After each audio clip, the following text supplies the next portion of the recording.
Telugu film ఇండస్ట్రీలో cinema రంగ కార్మికుల సమ్మె వివాదాస్పదంగా మారుతుంది. 3 రోజులుగా సమ్మె కొనసాగిస్తున్నారు కార్మికులు. ఇటు నిర్మాతలు వరుస సమావేశాలు నిర్వహిస్తున్నారు, అగ్ర హీరోలను కలుస్తున్నారు, లేబర్ కమిషనర్తో చర్చిస్తున్నారు. కానీ ఇంకా సమస్యకు పరిష్కారం దొరకలేదు. ప్రముఖ నిర్మాత విశ్వప్రసాద్ కొన్ని సంచలన వ్యాఖ్యలు వివాదాస్పదంగా మారుతున్నాయి. ప్రస్తుతం మనతో పాటు ప్రముఖ నిర్మాత విశ్వప్రసాద్ ఉన్నారు. ఒకసారి మాట్లాడే ప్రయత్నం చేద్దాం. సరే, కార్మికుల సమ్మె కొనసాగుతుంది. మీరు కొన్ని వివాదాస్పద వ్యాఖ్యలు చేశారు. స్కిల్ లేని కార్మికులు అంటూ వాళ్ళు ఆగ్రహం వ్యక్తం చేస్తున్నారు. ఏం చెప్తారు మీరు? అంటే నిన్న ఛాంబర్ నుంచి బయటకు వస్తున్నప్పుడు మీడియాతో మాట్లాడడం జరిగిందండి. అంటే బయటకు వస్తున్నప్పుడు ఏం జరిగింది అన్నప్పుడు నా సింపుల్ స్టేట్మెంట్ వచ్చి, సినిమాలో పనిచేసే కార్మికుల్లో చాలామందికి సాఫ్ట్వేర్ వాళ్ళ శాలరీస్ కంటే ఎక్కువ ఉంటుంది అని చెప్పాను. దట్ ఈజ్ ఇప్పటికీ అదే చెప్తున్నా.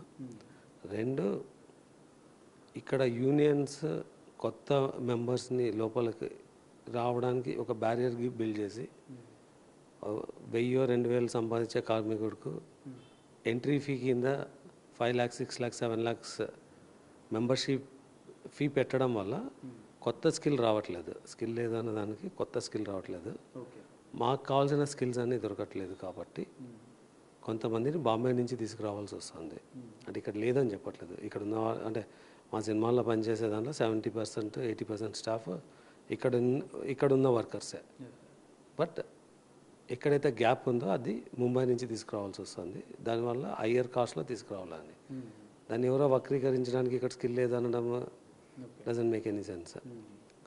నేను ఇంకొకటి చెప్పింది, ఇక్కడ ఒక నెక్సెస్ ఫామ్ అయ్యి కాస్ట్లు పెంచుతూ బయట వాళ్ళని లోపల రానివ్వకుండా ఉన్న దాంట్లో వాళ్ళ ఉన్న బెనిఫిట్స్ మీద కొంతమంది మాత్రమే, అందరు కాదు. సో వాటి గురించి నేను మాట్లాడాను. సో మరి స్కిల్ లేదని అన్నందుకు ఎవరికి ఆగ్రహం వచ్చిందో నాకు తెలియదు. బట్ జస్ట్ ఐ క్లారిఫైడ్ అంతే అండి. సాఫ్ట్వేర్ జీతాల కంటే ఎక్కువ అంటున్నారు. అసలు ఎంత ఉంటుంది సార్ కార్మికుల సమ్మె? ఇప్పుడు న్యాయమైన డిమాండ్ అంటున్నారు, మా హక్కు అంటున్నారు. 30% వేతనాలు పెంచాల్సిందే అంటున్నారు. అంటే ఎవరు వేతనము ఎవరు పెంచమని ఎవరు అడుగుతున్నారు? అదే కార్మిక సంఘాలు అంటే ఎవరు? అంటే ఎవరు ఆ రేట్ మీద వాళ్ళకి కంట్రోల్ ఉందా?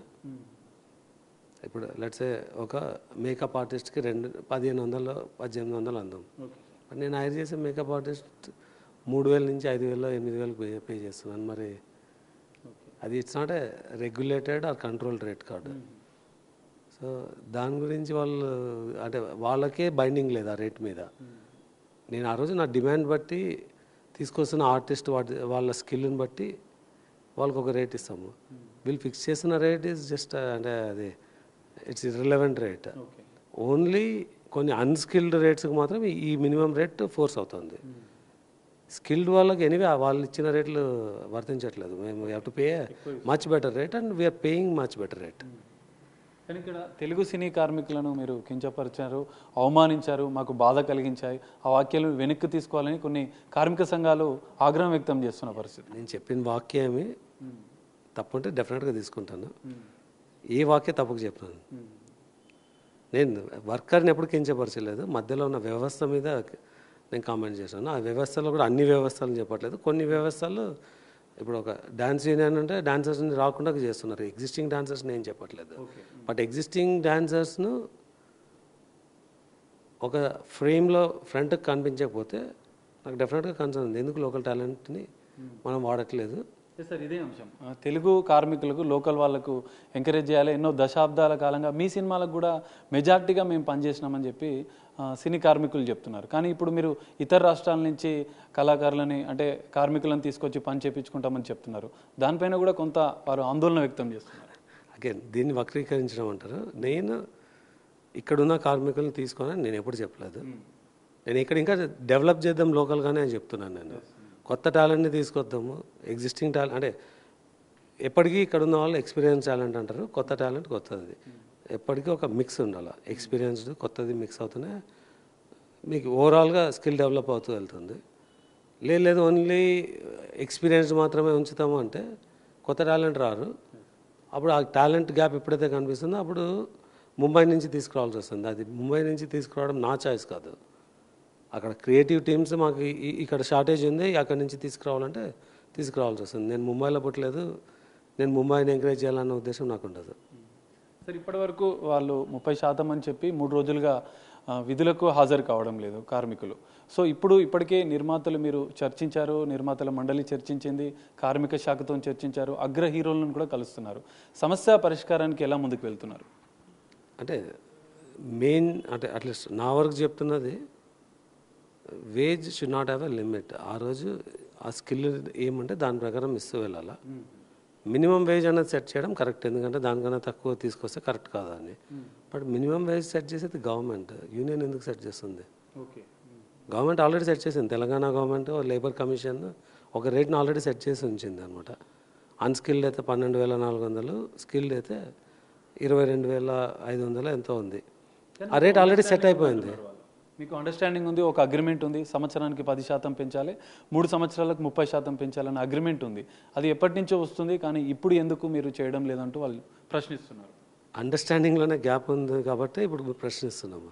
అండర్స్టాండింగ్ అంటే సైన్ చేసేవాళ్ళం కదా. అండర్స్టాండింగ్లోనే ఆ గ్యాప్ పెరుగుతూ పోవడం వల్ల ప్రొడక్షన్ కాస్టులు పెరుగుతూ పోతుంది.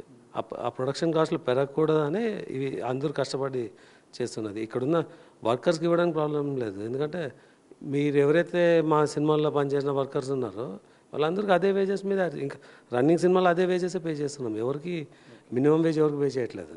మినిమం వేజ్ పే చేస్తున్నది ఓన్లీ అన్స్కిల్డ్ లేబర్కు. Unskilled labour let them get skilled and earn more. అంతేగాని నేను స్కిల్ డెవలప్ చేసుకుని కానీ నా వేతనం పెంచు అంటే కరెక్ట్ కాదు కదా. సరే, ఇక్కడ 3 అంశాల్లో మీరు వివాదాస్పదంగా మాట్లాడినట్టు అంటే కార్మికులు చెప్తున్నారు. ఒకటి సాఫ్ట్వేర్ ఉద్యోగాల కంటే ఎక్కువ జీతాలు, ఇంకొకటి స్కిల్ లేదనడము, యూనియన్ల పైన కొన్ని డబ్బులు తీసుకుంటున్న ఆరోపణలు. ఈ 3 అంశాలకు మీరు కట్టుబడి ఉన్నారా? కార్మికులకు ఏం చెప్తారు? 3 క్లియర్గా చెప్తున్నాను అండి. సాఫ్ట్వేర్ కన్నా ఎక్కువ రావడం తప్పు కాదు, దానికన్నా ఎక్కువ సంపాదించండి. నేను దాన్ని నెగిటివ్గా ఏం చెప్పట్లేదు. అంటే మా కష్టార్జితము అవి అంటే కష్టపడండి, దీనికన్నా ఎక్కువ అర్న్ చేయండి, దీనికన్నా ఎక్కువ స్కిల్స్ డెవలప్ చేయండి అని. స్కిల్ లేదు అని చెప్పలేదు, స్కిల్ గ్యాప్ అని చెప్తున్నాను. స్కిల్ గ్యాప్ ఉంది కాబట్టి నేను కాదు, నా సినిమాలే కాదు, ప్రతి సినిమాలో ముంబై నుంచి టాలెంట్ వస్తుంది, ప్రతి సినిమాలో ముంబై నుంచి లైట్ మ్యాన్ వస్తున్నారు. ఆ గ్యాప్ని కంపల్సరీగా అడ్రస్ చేయాలి. లోకల్గా ఉన్న లైట్ మ్యాన్నే నేను ట్రైనింగ్ ఇస్తాను, ఇక్కడున్న లైట్ మ్యాన్నే మేము ఎందుకు వాడకూడదు అన్నది నేను ఫైట్ చేస్తాను. అంతేకాని స్కిల్ గ్యాప్ లేదు అంటే అది తప్పు. స్కిల్ గ్యాప్ ఉంది, ఆ స్కిల్ గ్యాప్ని ఫిల్ చేయాలి. ఇది రెండవది.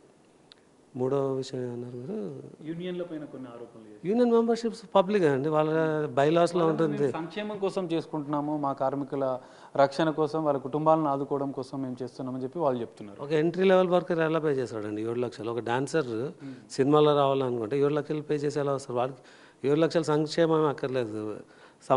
సంవత్సరానికి 3,000 నుంచి 4,000 రూపాయలు ఇస్తే హెల్త్ ఇన్సూరెన్స్ వస్తుంది, 1,000 రూపాయలు ఇస్తే గ్రూప్ యాక్సిడెంటల్ ఇన్సూరెన్స్ వస్తుంది. 4,000 రూపాయలు వాళ్ళు కట్టుకుంటారు. 4,000 కట్టుకుంటే వచ్చే బెనిఫిట్స్కు 7 లక్షలు ఎంట్రీ ఎలా ఇస్తారండి? వాళ్ళు 2 రూపాయలు 3 రూపాయలు వడ్డీ తీసుకొస్తే 21,000 అవుతుంది. ఆ మెంబర్షిప్ అనేది చాలా చాలా చాలా చాలా తప్పు. దానిలో ఎగ్జిస్టింగ్ మెంబర్లు చెప్పమని మేము చాలా సంతోషంగా కట్టినామని, ఫోర్స్కి కట్టినారా సంతోషంగా కట్టినారా? 10 మందిని సర్వే చేసి చెప్పండి 7 లక్షలు ఎందుకు కట్టినారు, దానివల్ల వస్తున్న బెనిఫిట్ ఏమని. సరే, ఇప్పటికే 3 రోజులైంది సమ్మె, అంటే వాళ్ళు విధులకు హాజరు కావడం లేదు కార్మికులు. వాళ్ళు 30% అడుగుతున్నారు, నిర్మాతల తరపు నుంచి కొంత 10%కి ఇవ్వాలన్నట్టు కూడా కొంత ఆలోచన చేస్తున్నట్లుంది. అసలు మీ స్టాండ్ ఏంటి? నా స్టాండ్ వేజ్ అన్నది లిమిట్ ఉండకూడదు, ఎవరి స్కిల్కి వాళ్ళు పే చేయాలి. దానికన్నా ఎక్కువ ఇస్తున్నామండి, ఎక్కువ ఇస్తున్నాం ఆల్రెడీ. మీరు తీసుకెళ్ళి ప్రతి సినిమాలో వెళ్ళి మొత్తం ఆ రోజున్న కాల్ షీట్ చూడండి. ఇక్కడ ఎక్కిస్తున్న వివాదం ఎందుకు అవుతుంది? మిగతా నిర్మాతలు ఎవరైనా అడ్డుకుంటున్నారా? మీరు నిర్మాతలతో ఇప్పటికే సమావేశం అయ్యారు, ఏం చర్చించారు? వాళ్ళు సైన్ చేయమంటున్నది అన్స్కిల్డ్ వాళ్ళకి ఎక్కువ ఇవ్వమని. ఓకే, ఇప్పుడు ఒక డ్రైవర్ ఉంటే, అంటే డ్రైవర్ని కించపరచట్లేదు, ఇప్పుడు నా కార్ డ్రైవర్ నా కార్ ఎందుకు డ్రైవ్ చేస్తాడండి? సినిమాలో వెళ్తే దానికి 2 ఇంతలు 3 ఇంతలు వస్తుందంటే నాకు ఎలా చేస్తాడు? అది కరెక్ట్ కాదండి. అది ఎందుకు మేము సైన్ చేయాలా? అదే ఒక మేకప్ ఆర్టిస్ట్ వచ్చి నా స్కిల్ ఇది, నేను ముంబైలో వెళ్తే ఎక్కువ ఇస్తారు, చెన్నైలో అయితే ఎక్కువ ఇస్తారు, నాకు ఇక్కడ తక్కువ వస్తుందంటే పెంచాలా. అలాంటి సిచ్యుయేషన్స్ ఉంటే category by category wage discussion జరుగుతుంది. కానీ ఎవరో వాళ్ళ ఎలక్షన్స్ జరుగుతున్నాయి, ఆ ఎలక్షన్లో నేను హీరోగా చూపెట్టుకోవాలని చెప్పి 30% అని ఫైట్ చేస్తామని చెప్పి మొత్తం అందరు కార్మికులను రోడ్డు మీద వేయడం. ఇవాళ వేజ్ తీసుకొని దాని మీద 30% వేస్తే దానికన్నా ఎక్కువ ఇచ్చే కార్మికులకి అందరికి ఇవాళ ఇది లేదు కదా. ఎన్నికలకు ఈ సమ్మెకు ముడిపడి ఉందంటారా? ఎవరు దీన్ని తెరవెనుకుంది చేస్తున్నారని మీరు అనుకుంటున్నారు? అంటే నాకు ఇప్పుడే తెలిసింది ఎందుకు ఇంత అర్ధాంతరంగా 30% పెంచమని చేస్తున్నారంటే ఎవరో చెప్పినారంటే వాళ్ళ ఎలక్షన్స్ వస్తున్నాయి, ఛాంబర్ ఎన్నికలు కదా, పర్టికులర్ యూనియన్ ఫెడరేషన్ ఎన్నికలు వస్తున్నాయి. ఆ ఎన్నికల్లో వాళ్ళు ఏదో ఒక రీజన్ చూపించి ఎన్నికలు డిలే చేయడమా లేకుంటే ఎన్నికలు గెలవడానికి ఫైట్ చేయడానికి చేస్తున్నారనేది జస్ట్ అంటే స్పెక్యులేషన్ కూడా ఉండొచ్చు, కాకపోతే అదొక రీజన్ అంటున్నారు. సరే, ఇప్పటికే కొంతమంది నిర్మాతలు 30% ఇచ్చి పని చేయించుకుంటున్నారు, కానీ మిగతా నిర్మాతలు ఎందుకు ముందుకు రావడం లేదు? చేస్తున్న నిర్మాత ఆ రోజు గడిస్తే చాలని చేసినచ్చు.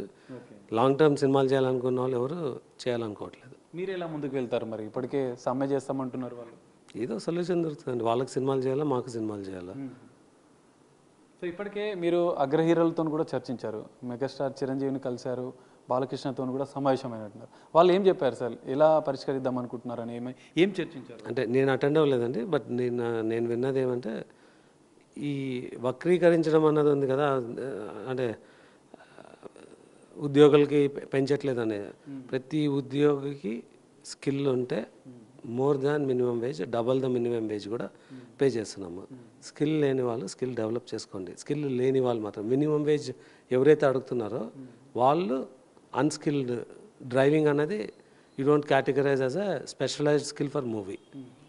ప్రొడక్షన్ బాయ్ అంటే ఫుడ్ సర్వే చేయడం, అది that is not defined as a movie related skill. దానికి కూడా ఇప్పుడు ఒక హోటల్లో వెళ్తే ఒక సర్వర్కు 15,000 జీతం ఉంటే ఇక్కడ దానికన్నా డబల్ ఉంటుంది. ఒక కార్ డ్రైవర్కి 20,000 నుంచి 25,000 జీతం ఉంటే ఇక్కడ దానికన్నా డబల్ ఎర్నింగ్స్ ఉంటుంది. సో అక్కడ పెంచాల్సిన అవసరం లేదు అని చెప్తున్నాం అంతే. ఇక్కడ మీరు రాజాసాహెబ్ షూటింగ్కి సంబంధించి ఎవరైనా అడ్డుకుంటే క్రిమినల్ ప్రొసీజర్ కూడా ముందుకెళ్తామని ఒక హెచ్చరిక జారీ చేశారు. మీరు ఆల్రెడీ ఒక నోటీస్ సర్వ్ చేసినాము యూనియన్కు, ఇలా వచ్చి ఆపుతున్నారని. ఆపుతామని లెటర్ మీద నోటీస్ సర్వ్ చేసినాము. మేబీ ఇది ఇలానే కంటిన్యూ చేస్తే అంటే సూన్ అంటే ఒక కేసు అయితే ఫైల్ చేస్తాను, damage and cease and desist order అనేది తీసుకొస్తాను. అది వచ్చినాక వాళ్ళు ఆపకపోతే అది ఆటోమేటిక్గా క్రిమినల్ కేసు అవుతుంది. అంటే మీరు ఇతర రాష్ట్రాల నుంచి కార్మికులను తీసుకొచ్చి పని చేయడానికి కూడా సిద్ధంగా ఉన్నామని చెప్తున్నారు. మరి అట్లా అయితే తెలుగు కార్మికులకు అన్యాయం జరుగుతుందన్న వాదన కూడా వినిపిస్తుంది. నేను అందరు కార్మికుల్ని వచ్చి పని చేయమని అడుగుతున్నానండి. రాకపోతే అప్పుడు ఉన్న ఆల్టర్నేట్ సొల్యూషన్స్ వచ్చి ఇతర రాష్ట్రాల నుంచి చేయడము. ఇక్కడున్న కార్మికులకు ఎవరికైనా మా వేజీ సరికాదు దీన్ని పెంచండి అంటే ఆ పర్టికులర్ రోల్ని బట్టి పెంచుతూ వెళ్తాం, కానీ మొత్తం యూనిఫామ్గా స్టాండర్డ్ రేటుగా ఎవరు పెంచారు. మీరు లీగల్గా కూడా ముందుకు వెళ్తున్నారా? ఎందుకంటే ఇప్పటికే నోటీస్ వెళ్ళిపోయినాను లీగల్గా. నాకు ఫెడరేషన్ మీద ఎవరైతే ఆపుతున్నారో వాళ్ళ మీద వెళ్ళాను. సార్, ఫైనల్గా ఏం చెప్పాలనుకుంటున్నారు మీరు? ఒక కార్మికులకు యూనియన్లతో పాటుగా మిగతా కార్మికులు, ఎందుకంటే 20,000 మందికి పైగా సినీ రంగం పైన ఆధారపడి ఉన్నారు. వాళ్ళ జీవితాల కోసం, మా భక్తుల కోసం మేము వేతనం పెంచమని అడుగుతున్నామని చెప్పి వాళ్ళు చెప్తున్నారు. వారికి ఇచ్చే ఒక నిర్మాతగా మీరు ఇచ్చే సలహా ఏంటి? ఫైనల్గా మీరు వాళ్ళకు కార్మికుల పక్షాన చెప్పాలంటే ఒక మాటలో ఏం చెప్తారు? Hyderabad is becoming a hub. ఒకప్పుడు ముంబై, బాలీవుడ్ అన్ని లార్జ్ మూవీస్ అక్కడ జరిగేవి, అంటే నేషన్ వైడ్ హిందీ మూవీస్. ఇప్పుడు హైదరాబాద్ అన్నది తెలుగు సినిమాలు, కన్నడ సినిమాలు, హిందీ సినిమాలు వచ్చి ఇక్కడ చేసుకుంటున్నారు, తమిళ సినిమాలు వచ్చి చేసుకుంటున్నారు. మన సీఎం రేవంత్ రెడ్డి గారు దీన్ని ఒక ఇంటర్నేషనల్ మూవీ హబ్గా చేయాలని అనుకుంటున్నారు. అంటే ఇక్కడ ఉపాధికి చాలా అవకాశాలు ఉంటుంది. ఇక్కడ ఉపాధికి అవకాశంకి కావాల్సినట్టు ఇక్కడ స్కిల్స్ డెవలప్ చేసుకొని కొత్త టాలెంట్ చాలామంది దీనిలో వచ్చి ఒక ఇంటర్నేషనల్ ఫిల్మ్ మేకింగ్ స్టాండర్డ్కు మన లేబర్ అందరూ అంటే మన వర్కర్స్ అందరూ ఎదగాలని కోరుకుంటాం. దానికి కావాల్సిన ట్రైనింగు, దానికి కావాల్సిన అంటే ఫెసిలిటీస్ ఏమున్నా కూడా మా సైడ్ నుంచి సహకరిస్తాము. అండ్ ఈ యూనియన్ ట్రాప్లో పడి వాళ్ళకి ఎగ్జార్బెంట్ మెంబర్షిప్ ఫీల్ కట్టుకొని వాళ్ళకి కావాల్సిన వాళ్ళనే లోపల తీసుకొస్తారని అలాంటి చాలా కంప్లైంట్స్ ఉన్నాయి. అవన్నీ వదిలేసి ఒక ఓపెన్ కల్చర్లో వర్క్ చేస్తే అంటే యూనియన్ సంబంధించలేని వాళ్ళకు కూడా చాలా పే ఉంటుంది. సో వాళ్ళ స్కిల్స్ వాళ్ళ సంపాదన మీద వాళ్ళు ఆలోచించడం మొదలు పెడితే అందరికీ చాలా బాగుంటుంది. Thank you sir, thank you. So ఇది పరిస్థితి. ఇప్పటికే కార్మికుల సమ్మె కొనసాగుతుంది. ఒకవేళ వాళ్ళు అడ్డుకుంటే మాత్రం క్రిమినల్ కేసులు పెట్టడానికైనా లీగల్గా ముందుకు వెళ్ళడానికైనా సిద్ధంగా ఉన్నామని చెప్తున్నారు. వివాదాస్పద వ్యాఖ్యలు కాదు, తాను చేసింది స్పష్టమైన వ్యాఖ్యలు. వాళ్ళకి స్కిల్ ఉంటే 30% కంటే ఎక్కువ ఇచ్చైనా పని చేయించుకోవడానికి సిద్ధంగా ఉన్నామని చెప్పి నిర్మాత విశ్వప్రసాద్ చెప్తున్నారు. త్వరలో కార్మికుల సమస్యకు పరిష్కారం ఉంటుందని కూడా ఆయన ఆశాభావం వ్యక్తం చేస్తున్న పరిస్థితి కనిపిస్తుంది. కెమెరామెన్ చైతన్యతో కలిసి సాగర్, బిగ్ టీవీ, హైదరాబాద్.